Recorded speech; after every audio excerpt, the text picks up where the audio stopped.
Hey guys, my name's Matt Higbee, and I'm the creative director on PlanetSide 2. Today we're taking a look at some of the factions and talking a little bit about what these factions are all about.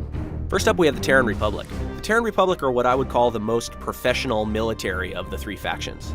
These guys are well-drilled, well-equipped, and basically the most well-oiled military machine on the battlefield of Araxis. In terms of weaponry, the TERRAN Republic rely on pretty conventional weapons. Lots of bullets, lots of high explosives, but they don't use anything too experimental. For vehicles, the TERRAN Republic is all about speed. They want to basically get the fastest possible vehicles. The TERRAN Republic also believe in strength in numbers. A lot of their vehicles and a lot of their weapon systems require more players to operate them. But in general, they're just as effective as a one-on-one soldier as any of the other factions would be. The second of the three factions we're going to talk about are the New Conglomerate.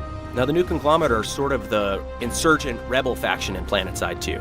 These guys basically use whatever they can get their hands on, from old mining equipment to experimental weaponry, and they really aren't going to say no to anything that works.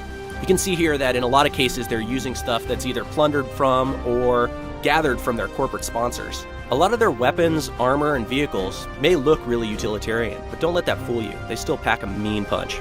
For the most part, the NC weapons and vehicles are built around hitting hard and lasting long in fights, so they can take the most damage and dish out the most damage, although they might not be the most maneuverable or the fastest on the battlefield.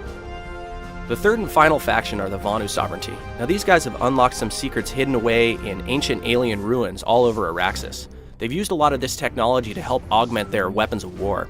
The main goal of the VANU Sovereignty is to attempt to unlock more secrets from these ancient artifacts, and they consider anything that's getting in their way to be a threat. So while the battle between the NC and the TR is sort of more of an annoyance to them, they still feel the need to compete on the battlefields just to make sure that they can get access to all the technology that's hidden all over the planet.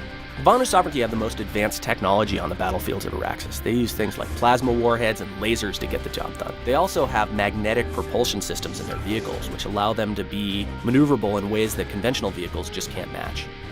The whole PlanetSide 2 team is really thrilled with how we're progressing so far, and we can't wait to show you guys more. Make sure you follow us on Twitter and Facebook so you can keep up to date with the latest and greatest news.